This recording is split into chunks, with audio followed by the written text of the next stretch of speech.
So hello everyone, আমি আপন আহমেদ আপনাদের মধ্যে আরেকটা নতুন ব্লগ নিয়ে এসে পড়লাম। আজকের ব্লগটা অন্যরকম হতে যাচ্ছে। একটা গ্রামীণ পরিবেশে আমরা লুঙ্গি পরে এসে পড়লাম ঘুরার জন্য। আমার দুই বাজিজা আমার ছোট ভাইকে নিয়ে এসে পড়লাম একটু ঘোরাঘুরি করার জন্য। ওয়েদারটা কিন্তু অনেক জোশ ছিল। আমরা যে একটি ব্রিজের উপরে, আর ব্রিজের নিচে দিয়ে বৃষ্টির পানি যাচ্ছে। এখানে কাল ছিল, তাই কালের মধ্যে দিয়ে বৃষ্টির পানি অনেক যাচ্ছে। হঠাৎ করে ছোট ভাই আমার ভিডিওর মধ্যে চাপড় মারছে, কিন্তু এত জানি না কত বড় ভুল করছে। আর আমি পরবর্তীতে দেখলে আমার ধারা আইতে দিন, এরপরে দেখবেন এর বেরোলাম। এর লাগে দিন কত সুন্দর লাইট লইছে আইলে আমি আর গ্রামীণ সমাজের গ্রামীণ একটা সুন্দরতম জীবনে সবচেয়ে বড় ভুল করছে আমার ভিডিও হাত দিয়ে। যে কত বড় ভুল করছে, হারে লাঠিটা হাতে তুই দিয়েছি, লাঠিটা হাতে থাকলে আইতো না আমার দ্বারা। এর লাগে আমি লাঠিটা তুই দিলাম, আইলে আমি এটা ধরলাম। এরপরে লাঠি পরে আমার বাতি যে ক্যামেরাম্যান করলাম, তুই এদিকে এদিকে তুই আমার একটু ভিডিও লো। এদিক দিয়ে আমার পিছু যাইতেছে, সেই সুন্দর একটা শট লইতেছে। ওয়াইদারও জুস মনটা পুরো। এদিক দিয়ে আমার বাজান রাফিরে ডাকি লইলাম, রাফি বাজান তুমি তুমি আমার বাজান, তুমি আমার কাছে কাছে রাখবা, কেন তুমি দূরে দাও। আর মেরে ছোট ভাই দাঁড়াইছে, আমি কইলাম দাঁড়াও দাঁড়াও দাঁড়াও। আমি ফুসফাস দিয়ে দাঁড়ানলে তোর মায়ের পরে আইতাছে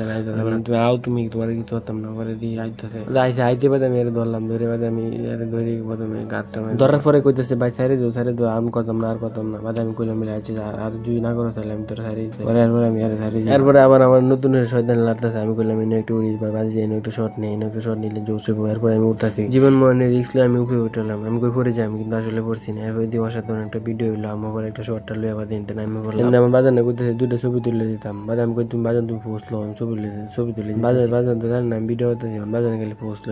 পোস্ট কেমনি লোক জানি না। ওরা আমার হিবাতে বললাম বাদি যা তুই আর পোস্টটা শিখা। এরপরে আমার হিবাতে পোস্ট শিখা দিছে। আমি কইছি ডাইনে থাকতো বাজার ডাইনে। এরপর আমি পিছিয়ে ছোট ভাইটা কই দিছে ভিডিও করতেছি, আনালে বাতি যা আর কয়টা পোস্ট লইল। ছোট ভাই নিষেধ দিলাম নেক্সট টাইম এরকম না করতে পারে। ছোট ভাই কইতেছে আচ্ছা আর করতাম। এনদিন ঘটনার দিকে হয়েছে, এদের রাস্তা একবারে ভাঙি গেছে। এরপর আমার ছোট ভাই ধাক্কা দিতে বাদে উঠে তুলে দিয়েছে। নাইলে গাড়ির যাত্রীগুলো নামে পড়ান লাগে, আনালে উঠে যাইতে পারে না, কারণ কোন অ্যাক্সিডেন্ট করতে যায় কেউ কইতে পারে না। এর সাথে সাথে আরেকটা উঠে হাজির প্যাসেঞ্জার গুলো সব ডিনার মায় দিতেছে। রাস্তাটা কিন্তু খুব জঘন্য ভাবে ভাঙছে, কোন সময় কোন অ্যাক্সিডেন্ট করতে যায় কেউ কইতে পারে না। তো এটা আমাদের এলাকা না, অন্য এলাকা। তাদেরকে বলছি যে রাস্তাটা খুব তাড়াতাড়ি মেরামত করার জন্য আপনাদের কাছে আর্জি রইল। তো ভাই আমার ফালতু ভিডিওটা এইটুকুই। আপনারা আমার ফালতু ভিডিও গুলো দেখেন কিন্তু কেউ ফলো দেন না, আপনাদের সাপোর্ট পাই না। আপনাদের ভালোবাসা ছাড়া আমি আর সামনে এগোতে পারবো না, তাই আপনাদের ভালোবাসা আমার খুব দরকার। তো ভাই আজ এই পর্যন্তই, সামনে আবার নতুন ফালতু ভিডিও নিয়ে দেখা হবে।